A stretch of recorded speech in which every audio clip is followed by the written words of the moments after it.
కోరినటువంటి గరుత్మంతుని యందు అపారమైనటువంటి ప్రీతి పొందినటువంటి భగవానుడు శ్రీహరి నీవు నాకు మహాధ్వజంబుగా వాహనముగా ఉండుటయును అనుగ్రహించితి. నువ్వు నాకు మహాధ్వజంగా ఉంటావు. ఎప్పుడైనా సరే విష్ణు వస్తున్నారని గుర్తేమిటి అంటే ధ్వజం మీద గరుత్మంతుని యొక్క గుర్తుంటుంది. పతాకానికి అంత గొప్పతనం ఉంటుంది. నా పతాకం మీద నీ యొక్క ముద్ర ఉంటుంది.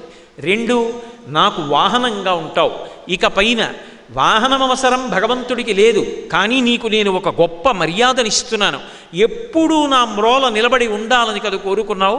అందుకే నాకు దేవాలయం ఉన్నా నా ముందు గరుత్మంతుడు ఉంటాడు.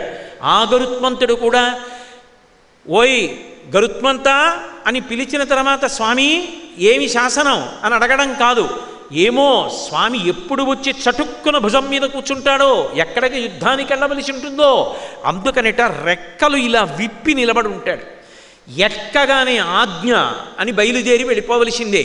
విష్ణువు యొక్క మనోగతాన్ని తెలుసుకుని ఎగిరిపోతాడు. అందుకని రెక్కలు ఇలా విప్పి ఉంటాడు. అందుకే ఇప్పటికీ తిరుమల క్షేత్రంలో చూడండి, ఎదురుగుండా ఉంటారు గరుత్మంతుడు. ఆయన రెక్కలు సగం ఇలా విప్పి నిలబడి ఉంటారు. అది ఆ మహానుభావుని యొక్క లక్షణం. ఎప్పుడూ అంత సంతోషంగా ఉంటాడు.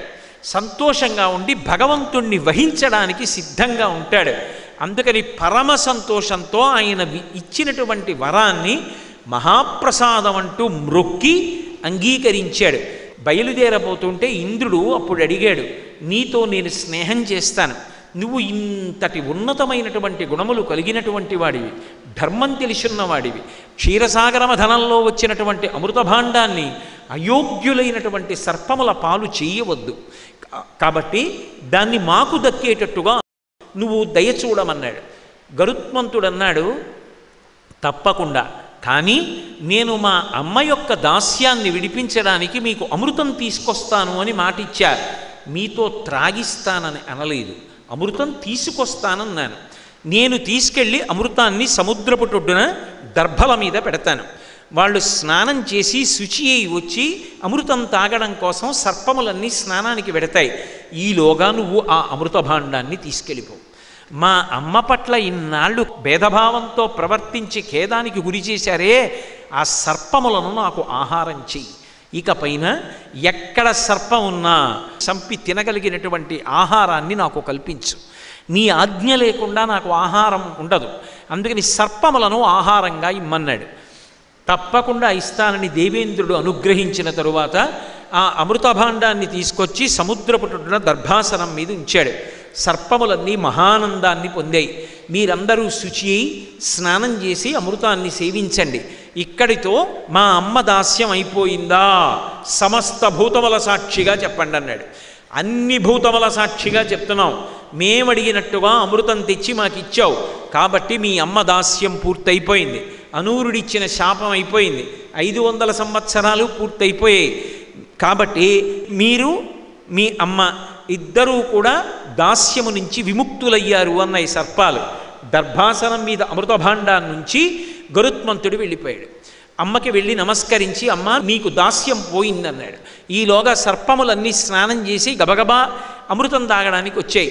ఈలోగా ఇంద్రుడు ప్రచ్ఛన్న వేషంలో వచ్చి అమృత భాండాన్ని మళ్ళీ దేవలోకానికి తీసుకెళ్ళిపోయాడు. వచ్చినటువంటి సర్పాలు చూసాయి, ఏది అక్కడ కనపడలేదు. కనపడకపోతే పోనీలే కనీసం అమృతం పెట్టినటువంటి దర్భాసనం కాబట్టి దీన్ని నాకుదాం, కొంతైనా మనకి అనుగ్రహం కలుగుతుందని బాగా వాడిగా ఉండేటటువంటి దర్భల యొక్క ఆ పక్క భాగముల మీద అమృతభాండం ఉంచబడింది కాబట్టి నాలుకలతో నాకినప్పుడు చీరుకుని నాలుకలు రెండేసయ్యాయి. అందుకే ఇప్పటికీ సర్పజాతికి అంతటికీ కూడా 2 నాలుకలు ఉంటాయి అని లోకంలో ప్రతీతి. కాబట్టి అలా అమృతాన్ని అవతల దేవతలకి అందించాడు, యువతల తల్లిని దాస్యము నుండి విముక్తుల్ని చేశాడు, సోదరులకిచ్చినటువంటి మాటని నిలబెట్టుకున్నాడు, అపారమైనటువంటి బలపరాక్రమములు కలిగినటువంటి వాడై శ్రీ మహావిష్ణువుకి వాహనమయ్యాడు. గరుత్మంతునికి ఓటమి అనేటటువంటి మాట ఉండదు, ఆయన ఎప్పుడూ గెలుపు పొందుతాడు. ఆయనని నిగ్రహించగలిగినటువంటి వాళ్ళు లోకంలో ఉండరు, అంత శక్తి కలిగినవాడు. అందుకే శ్రీరామాయణ కాలంలో ఒకప్పుడు రామలక్ష్మణుల్ని నాగాస్త్రంతో బంధించారు. బంధిస్తే ఇద్దరు నేల మీద పడి కొట్టుకుంటున్నారు. ఆ సమయంలో గరుత్మంతుడు ఎగిరి వచ్చాడు. గరుత్మంతుని యొక్క రెక్కల అల్లార్పు శబ్దములు వినపడగానే, గరుత్మంతుని గాలి తగలగానే అస్త్రములు మంత్ర సంబంధములు అయినా కూడా రామలక్ష్మణుల్ని కట్టినటువంటి నాగాస్త్రములకు సంబంధించిన పాములు రామలక్ష్మణుల్ని విడిచిపెట్టి పారిపోయాయి. అంటే గరుడ శబ్దం వినపడితే చాలు, గరుత్మంతుడికి నమస్కరిస్తే చాలు, ఆయన పేరు చెబితే చాలు, పాములు కూడా దగ్గరికి రావు, శత్రువులు కూడా దగ్గరికి రాలేరు. అంతటి అనుగ్రహ ప్రదాత శ్రీ మహావిష్ణువు యొక్క వాహనం, మహానుభావుడు. అంతటి గొప్పవాడైనటువంటి గరుత్మంతుడు ఆ నాగాస్త్రబంధ నుంచి రామలక్ష్మణుల్ని విడుదల చేస్తే, రాముడు ఆ అవతారంలో కేవలం నరుడిగా ఉన్నాడు. శ్రీ మహావిష్ణువుగా ఆయన లేడు. నేను విష్ణువుని అని అనలేదు ఎక్కడ. నరుడిగా వస్తే తప్ప రావణ సంహారం అవదు. అందుకే గరుత్మంతుడిని అడిగాడు, ఎవరు నువ్వు, మాకెందుకు ఈ ఉపకారం చేశావని అడిగాడు. హే భగవన్, ఈ అవతారంలో నేను మీకు ఎవరో చెప్పినా మీకు అర్థం అవ్వడం కష్టం, మీరు అంగీకరించారు, తర్వాత తెలుస్తుంది నేనెవరో. నేను మీ సేవ చెయ్యగలిగాను, మిమ్మల్ని నాగాస్త్రం నుంచి విడుదల చెయ్యగలిగాను, నాకది చాలు అని నమస్కరించి గరుత్మంతుడు వెళ్ళిపోయాడు. ఎందుకంటే నేను మీ వాహనాన్ని, మీరు శ్రీ మహావిష్ణువు అన్నాడనుకోండి, రాముడు ఒప్పుకోడు. నేను అలా అనుకోవట్లేదు, నేను విష్ణువుని కాను, నేను కేవలంగా దాశరథిని, దశరథ మహారాజు గారి కొడుకుని, 16 అణాల నరుణ్ణి, నన్ను విష్ణువు అంటావేమిటంటాడు. ఆయన తత్వం తెలుసు కాబట్టే ఇప్పుడు చెప్పను, కానీ మీకు నాకు అనుబంధం ఏమిటో మీకు తెలుసు, అది తర్వాత మీరు గ్రహిస్తారు. కాబట్టి ఇప్పటికి నేను మీకు ఉపకారం చెయ్యగలిగాను చాలు అని గరుత్మంతుడు వెళ్ళిపోయాడు. మహానుభావుడైనటువంటి గరుత్మంతుడు ఇప్పటికీ కూడా లోకంలో ఆయనని నమ్ముకున్నటువంటి భక్తులకు అపారమైనటువంటి అనుగ్రహాన్ని ప్రసాదిస్తూ ఉంటాడు.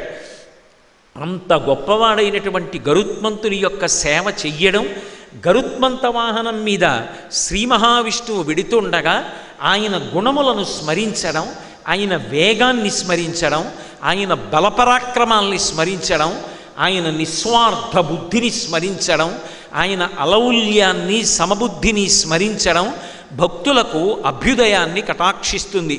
అందుకని గరుత్మంతుడు శ్రీ మహావిష్ణువుకి వాహనమై ఇప్పటికీ కూడా ప్రతి విష్ణువాలయంలో మనకి ఎదురుగుండా దర్శనమిస్తూ ఉంటాడు. ఎదురుగుండా ఉన్నటువంటి వాహనాన్ని దర్శించి నమస్కరించకుండా లోపల ఉన్నటువంటి ప్రభువుకి నమస్కరించకూడదు.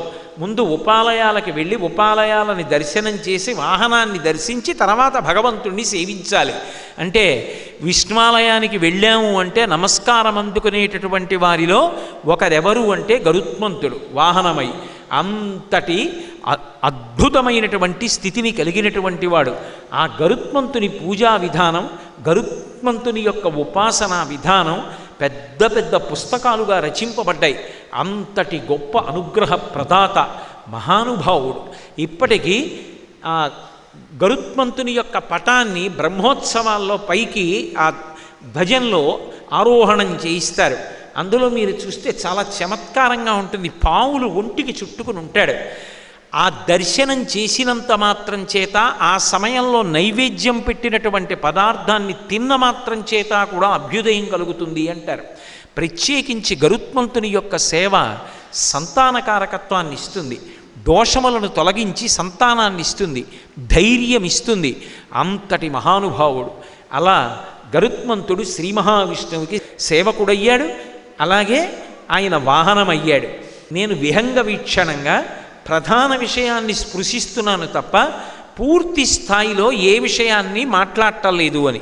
ముగింపు దగ్గరికి వచ్చేటప్పటికి సాధారణంగా హనుమత్స్మరణంతో పూర్తి చేస్తారు. హనుమత్స్మరణం అంత గొప్పది. అటువంటి హనుమ భగవంతుడికి వాహనమయ్యారు. మిగిలిన వాళ్ళందరినీ భగవంతుడు అనుగ్రహించిన తర్వాత వాహనమయ్యారు. హనుమ ఒక్కరి జీవితంలో విశేషం ఏమిటో తెలుసా? ఒక అద్భుతం ఉన్నది. అసలు ఆయన శ్రీరామాయణంలో ఎక్కడ కనపడతారంటే బాలకాండలో హనుమ కనపడరు. ఆయన ప్రభవించడం గురించి చిన్న మాట ప్రస్తావన ఉందంతే. నిజానికి అసలు హనుమ ఆవిర్భవించినటువంటి విశేషాలన్నీ ఉత్తరకాండలో చెప్పారు. కాబట్టి బాలకాండలో హనుమకి సంబంధించినటువంటి విశేషాలు పెద్దగా లేవు. అయోధ్యకాండలో లేవు, అరణ్యకాండలో లేవు. కిష్కింధకాండలో కనపడతారు హనుమ. కిష్కింధకాండలో హనుమ కనపడగానే సుగ్రీవుడి ఆజ్ఞ మేరకు రామలక్ష్మణుల దగ్గరికి వెడతారు. వెళ్ళి భయపడిపోయి తిరుగుతున్నటువంటి సుగ్రీవుడి దగ్గరికి రామలక్ష్మణుల్ని తీసుకెళ్ళేటప్పుడు రాముణ్ణి ఒక భుజం మీద, లక్ష్మణస్వామిని ఒక భుజం మీద ఇద్దరిని కూర్చోపెట్టుకుని సుగ్రీవుడి యొక్క సన్నిధికి తీసుకెళ్ళారు. అంటే నిజంగా ఏదో భగవంతుడు అనుగ్రహించి వాహనంగా స్వీకరించడం కాదు, యథార్థంగా భగవంతుడు అవతారంగా వచ్చినప్పుడు తన భుజముల మీద కూర్చోబెట్టి మోసిన ఘనత దక్కిన మహానుభావుడు హనుమయ్య. 2 భుజముల మీద రామలక్ష్మణుల్ని మోసి తీసుకెళ్ళారు. తీసుకెళ్ళి సుగ్రీవుడి సన్నిధానంలో కూర్చోపెట్టారు. అప్పుడే కాదు, యుద్ధకాండలో రామరావణ సంగ్రామం జరుగుతుంటే రామచంద్రమూర్తి నేల మీద నిలబడి యుద్ధం చేస్తుంటే రావణాసురుడు డాంబికంగా రథంలో నిలబడి యుద్ధం చేస్తుంటే స్వామి హనుమ రామచంద్రమూర్తిని ఎత్తి భుజాల మీద కూర్చోపెట్టుకుంటే రాముడు యుద్ధం చేస్తున్నాడు. ఎన్నడూ రాముడికి కోపం రాదు, కోపం వచ్చినట్టు నటిస్తాడంతే. అటువంటి రాముడు రామాయణం మొత్తం మీద ఒకే ఒక్కసారి కోపమునకు వశపడిపోయాడు. ఎప్పుడు వశపడిపోయాడో తెలుసా? రావణాసురుడు స్వామి హనుమ మీద పుంఖానుపుంఖలంగా బాణాలు ప్రయోగించాడు. రాముడు యుద్ధం చేస్తూ ఒక స్థితిలో ఇలా కిందకి చూస్తే తాను అధిరోహించిన హనుమ శరీరం పూచిన మోదుగ చెట్టులా కొట్టాడు. నెత్తురు ఏరులుగా పారుతోంది. హనుమ అంత బాధని ఓర్చుకుంటున్నది చూడగానే రాముడు ఆ రోజున మాత్రం కోపానికి వశపడిపోయాడు. ఆ రోజున రాముడు కాడు, రాముడు రుద్రుడైపోయాడు.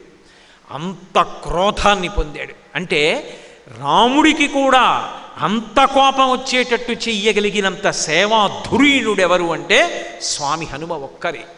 హనుమ యందు అద్భుతమైనటువంటి గుణాలు ఉన్నాయి. అందుకే హనుమద్వాహనం అంత ప్రఖ్యాతి వహించింది. ఆయన అంత శరీర వేగం ఉన్నవాడు లోకంలో లేడు, ఆయన అంత ధైర్యం ఉన్న మనసున్నవాడు లోకంలో లేడు. అసలు మన మనసుకి ఎక్కడికి పడితే అక్కడికి వెళ్ళిపోయేటటువంటి లక్షణం ఉంది. పూజ చేసుకుందామని కూర్చున్నాను అనుకోండి, ఎక్కడికో పోతుంది నా మనసు. రేపు ప్రయాణం మొదలు పెట్టాలి కదా, ఎన్ని గంటలకి బయలుదేరితే బాగుంటుంది, ఎన్ని గంటలకి నేను ప్రయాణం చెయ్యవలసినటువంటి ప్రదేశానికి చేరుకోవాలి, ఏవో రకరకాల ఆలోచనలు. ఇక్కడ పూజ అయిపోతూ ఉంటుంది. ఇక్కడ అవయవాల్ని యాంత్రీకరించి తాను ఎక్కడికో పోతూ ఉంటుంది మనసు. ఆయన మనసు ఎంత వేగంగా వెడుతుందో అంత వేగంగా ఆయన శరీరం వెడుతుంది. మన అదృష్టం ఏంటంటే మన శరీరానికి ఆ వేగం లేదు. అందుకని కనీసం మనసు వేగం మనిషి కూర్చున్నాడు. మనిషికి కూడా ఆ వేగం వచ్చిందనుకోండి, ఇంకెవడైనా తట్టుకోగలడు అసలు అనుభవించే భోగాలకి? ఆ వేగం లేదు మనకి. కానీ హనుమకున్న గొప్పతనం ఏమిటో తెలుసా? ఆయన వేగం అలా ఉంటుంది, ఆయన మనసుకున్న జవం అలా ఉంటుంది. అంత ధైర్యశాలి, అసలు ఆయన మొక్కవోడు, అంత ధైర్యంతో ఉంటాడు. అందుకే వాల్మీకి మహర్షి రామాయణ రచనలో ఒక అద్భుతాన్ని సృష్టించారు. కిష్కింధకాండ పూర్తి చేస్తూ ఒక శ్లోకాన్ని రచించారు. రావణాసురుని చేత బంధీకృతయై సీతమ్మ ఉన్నది అన్న మాట సంపాతి చెప్పాడు. ఎక్కడ ఉన్నది కాంచనలంక? 100 యోజనముల లవణ సముద్రాన్ని దాటి ఆమలి ఒడ్డుకు వెడితే, ఉత్తర తీరానికి వెడితే అక్కడ అశోకవనంలో శిశుపావృక్షం కింద సీతమ్మ నాకు కనపడుతోంది. ఎందుకని? సంపాతి ఆ వైనతేయుడు వినతాసుతుల యొక్క వంశంలో వచ్చినటువంటి వాడు. అందుకే ఆయనకి కూడా గరుత్మంతుడు వాళ్ళలాగే దూరదృష్టి. ఎక్కడో కూర్చుని ఎక్కడో సముద్రానికి ఆవలి వైపు కాంచనలంకలో ఉన్నటువంటి అశోకవనంలో శిశుపావృక్షం కింద కూర్చున్నటువంటి సీతమ్మ దర్శనం చేసి అక్కడుంది సీతమ్మని చెప్పాడు. ఆయన చెప్పింది నిజమని గుర్తేమిటి? కాలిపోయిన రెక్కలు మళ్ళీ వచ్చాయి. రామకార్యం మీద పెడుతున్న వాడికి మాట సాయం చేసినా కాలిపోయిన రెక్కలు వచ్చాయి. ఇది రామకథా బలం. కాబట్టి అటువంటి సంపాతికి రెక్కలు వచ్చాయి. ఇప్పుడు బయలుదేరి వెళ్ళాలి. కానీ అక్కడ ఉన్నవాడు సామాన్యుడు కాడు, అరివీర భయంకరుడు. దేవేంద్రుడంతటి వాడు హడిలిపోతాడు.